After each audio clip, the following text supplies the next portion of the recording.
I have an old friend, Joe, who I've known since grade school. I'm in my late 20s, so is he, and he's been my friend for at least half of that time. I'd say that we knew each other pretty well after all of that time.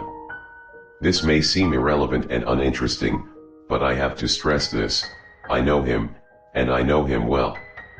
What he did it was nothing he ever could have done without some outside influence. On the night of Friday, January 23rd, I was driving to his apartment to pick him and his roommate up. We made plans to go out, hit a couple of bars, and generally have a good start to the weekend. When I arrived, there were a number of police cars and ambulances outside the complex. I was, of course, curious, as I, like many people, rarely see such sights. As I got closer, I noticed a body covered in a bag in the street, surrounded by glass and no more than a few feet from a badly dented car. I'm rather horrified, coming to the conclusion that someone was hit by a car and killed right outside the complex. As I finished gawking, I made my way inside and up the stairs to the third floor. That's where my friend's apartment is, and that's where I found it wasn't a simple accident. The police were upstairs as well, talking to residents and taping off one of the apartments. My friend's apartment. Panicked, I asked one of the officers what happened, why my friend's apartment was taped off. I told him I was supposed to be meeting them for drinks, and asked if they were okay. The officer told me that it appeared that Joe had butchered his roommate with a kitchen knife and thrown himself through the plate glass sliding door into the street below. I was a ghost, shaken so badly I could barely answer the simple questions the officer asked me upon finding that I knew the victims. My mind couldn't process it. I knew him. He'd never do such an atrocity. It didn't make sense. I made my way back to my car in silence and drove home as though on autopilot. I couldn't get the shock of it all out of my head. My wife asked me what happened and I explained it to her. She was shocked as well, but she didn't know him like I did. I told her I needed a bit of time and went to my room. She let me be. Lost, I found myself at my computer. I'm not really sure why I did it, but I found myself checking his email. I know the passwords he commonly used, so it was hardly an issue to find the right one.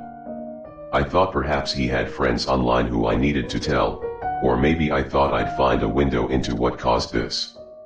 I really don't know. If I knew then what I know now, I would have never done what I did. I scrolled through his inbox, looking for familiar names. Joe, and several friends kept in touch online, and I instantly recognized several of those names in the last few days. The most recently opened email was what looked like a spam email with an attachment and no other information. Curiosity got the better of me and I opened it. The file itself was a picture, named nothing but a seemingly random string of numbers. It was simply a man, seemingly normal at a glance, but the longer I stared at it, the more disturbed I became. He stood, staring, with a grin, sinister and unsettling, with eyes that were both vacant and focused at the same time. That terrible grin seemed to widen the longer I stared, and for minutes I was fixated at that horrible face, eyes burning as they stared back at me with equal intensity. Finally, I tore my gaze away to find the only other thing in the email, a single word. A word I can't repeat. Not yet. I need to tell my story. I couldn't take the sight of it anymore. I had to close it. The face was still looking at me, I swear I could still feel his grinning stare. As I went to log out of his email and put that horrid thing out of my mind, I noticed the time it arrived, January 23rd, 5:35 p.m. We were supposed to meet at 6. He likely saw this less than a half hour before he died. For the next several days, I tried to get it out of my mind. I attended my friend's funeral. I tried to go on with my life, but I kept feeling uneasy. Every time I closed my eyes, I felt like someone was watching me. At night, I started to have unsettling nightmares. I couldn't remember much of them when I awoke, but they all had the same elements, that horrible grinning man, blood, violence, and death. I couldn't get a good night's sleep. I was struggling at work. I kept feeling tense and on edge. I needed to know what was going on. It was hard to really know what to look for at first. All I had to go on was that image and the single word that accompanied it. Grinning Man is hardly a descriptive search, and Haunted Grinning Man or Cursed Grinning Man wasn't really any better. Still, I did what I could with my limited resources. I actually found a reference to it, or what I thought was it, on a website dedicated to conspiracies and paranormal things and other things I'd normally dismiss as utter bullshit. Still, this wasn't natural, and I was willing to try to open my mind to any explanation, since this seemed to defy anything conventional. What I uncovered about this grinning man was that it was an image that seemed to circulate among image boards and forums a few years back. The article said the picture was harmless, if not a bit creepy, though I strongly disagree on the term a bit, but it seemed that something about it, when coupled with a keyword that was unknown, could trigger extreme psychotic bouts, irritability, nightmares, and hallucinations. It seemed so utterly stupid, simple text and pixels causing such harm, and yet I was sitting there, realizing that I was experiencing those same nightmares, irritability, and hallucinations. Joe obviously experienced the psychosis, evidenced by his sudden murder-suicide. I was stunned. I thought it had to be a joke, some kind of bizarre hoax, but I knew there was more to it than that. I knew what I was feeling, and I knew my friend. That picture and that word, it had to be the key word. What triggers everything? Oh, God, was this going to happen to me, too? Was I going to kill my wife and then myself? I started to panic, but my rational mind won over. If it was just paranoia and hallucinations, those couldn't hurt me, right? They only had power if I gave them power.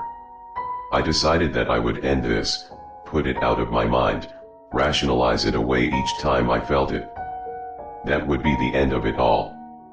As much as my rational brain helped me through the day, it couldn't protect me at night. My dreams continued to degrade, ending in me waking in the middle of the night, cold sweats and heart pounding. I started taking sleeping pills, though I refused to tell my wife. I didn't want her to worry, though I knew she could tell something was wrong with me. The pills did nothing, though. In fact, they seemed to make my dreams more vivid. I could remember everything when I awoke, every horrible, bloody detail, that grinning, inhuman face. I found I started sleepwalking. The first night I woke curled in the bathtub, then in the kitchen. 3 days later, with a knife in my hand and the bloodied remains of our black lab at my feet.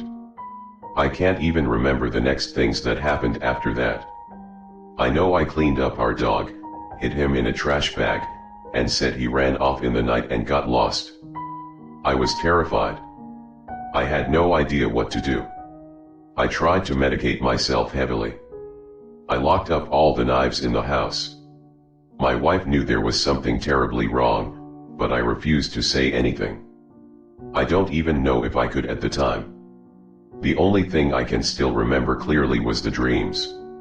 I was irate and easily spooked at the littlest of things. I thought it had to just be my nerves from all of this and lack of sleep, but I remembered my friend, the website. I knew I was getting worse.